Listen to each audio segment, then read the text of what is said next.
Welcome again to Joe Stunner Boxing. Hamzah Sheeraz seems to have decided, following his very questionable draw against Carlos Adames for one of the middleweight belts, he seems to have decided that what we need is an all change, a complete clear out,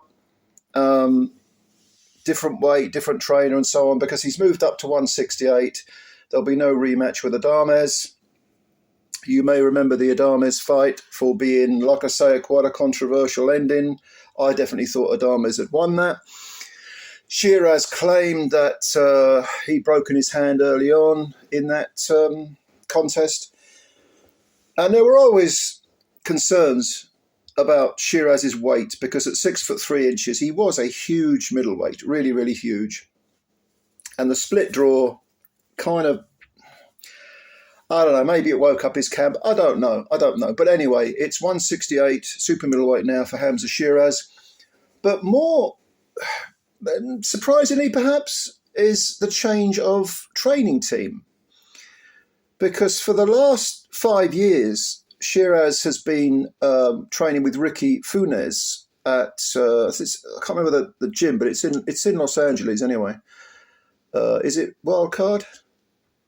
I don't know. Anyway, wherever it is, he's had this great success story with Ricky Funes, 7 consecutive knockout victories in a row, and yet there he is now, one draw, questionable draw, should have been a defeat, but suddenly it's no, Ricky's out, and who is stepping into Ricky's shoes? Well, it's none other than Andy Lee, who seems to be the sort of man of the moment. I think it's the work he's done with Joseph Parker that's really caught people's attention, because he has done some great work with Parker, and he is a very sort of cerebral trainer. He's someone who, Tyson Fury probably said it best when Joe Parker, who is friends with Fury, teamed up with Andy Lee. Fury said, "I think this is a great matchup because Andy Lee is a teacher. He's not just a trainer."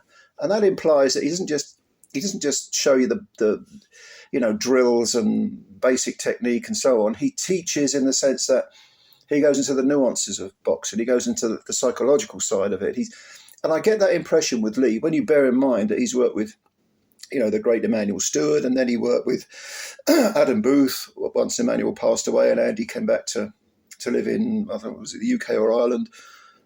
He teamed up with Adam Booth, another very sort of thinking trainer.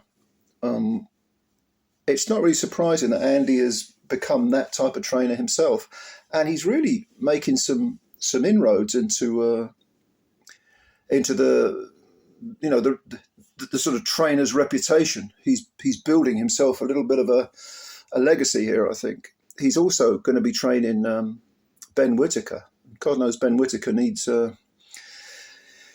something shoved up his arse, a rocket up his arse, shall we say? A fire set under his arse, perhaps. I don't know, whichever analogy you care to mention. But with Sheeraz, I do find it slightly surprising. And I wonder if this has got more to do with logistics than anything else. Because Sheeraz was travelling to LA to train with Funes, whereas he'll now be going to Dublin to train with Lee. And you think, okay, that's less of a jump, less of a route. But the weird thing is that it's reported that Sheeraz is going to live in Dubai. So he's living in Dubai and he's going to Ireland to train with, my geography ain't great. He lives in Dubai, he's going to Ireland to train with Lee. He was living, where was he living? In Dubai maybe, and going to LA. I mean, that's a long old journey, but yeah.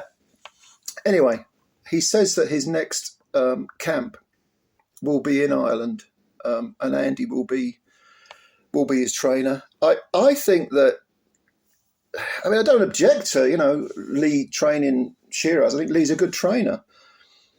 But don't forget the success that went on in the past with Funes. To suddenly have one draw and to say, well, I had a broken hand and possibly the weight was a bit of a factor, and then to suddenly say, okay, I need to clear everything out and move something new in. Maybe he needs to freshen it up. I don't know. Some fighters are like that. But then Hamzah is only a young man. It's not as if he's... it's not as if he's... It's kind of like Joe Parker, you know, when he switched to Lee. I mean, he'd gone stale. Kevin Barry, you know, it was just... Seemed like the relationship had long gone as far as it possibly could. And therefore, him joining Lee was a case of, okay, I'm coming into the sort of final segment of my career.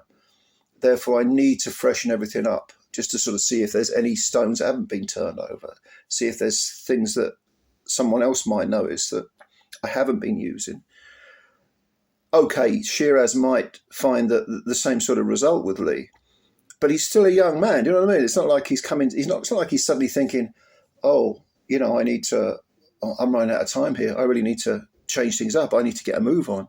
You know, and I'm a little cautious. Always a bit cautious of when a fighter has one bad result, and I think that draw was a bad result for Sheeraz.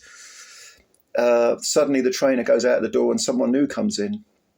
I mean, it'll be interesting to see what would happen if, let's say, for example, Lee and Sheeraz worked together and Sheeraz lost a fight. Would he stick with Lee? Because if you're with a new trainer, it does take time. It took time for Andy Lee to gel with Joseph Parker. I know that he's a heavyweight and Sheeraz is now a super middleweight. It's slightly different because of the weight, making weight and so on and so forth. But you have to give a trainer and a fighter time to gel. And of course, as we know, Lee was training Joe Parker when he got knocked out by Joe Joyce, you know. So, but they were working on something. It didn't go well in that fight, but they didn't sort of throw the baby out with the bathwater. I don't know. It's food for thought. It's not really. I mean, Sheeraz did say when he was interviewed that he'd been watching Lee and he thought. He'd been watching Lee around the Fury camp and he'd been impressed with him, and you know he had talks with him, and then he watched a training session with Andy and Ben Whittaker and he really liked it, and he thought, okay, I mean maybe it is the geography of it, maybe it is that as well, maybe it's a number of different things. Maybe Sheeraz just feels I gotta freshen things up. I mean, I think Sheeraz was living in Essex when he was flying out to LA for his camp. So maybe he just got sick of that. And now he's going to be in Dubai, flying to Ireland. Yeah, it's a shorter trip, isn't it? I think.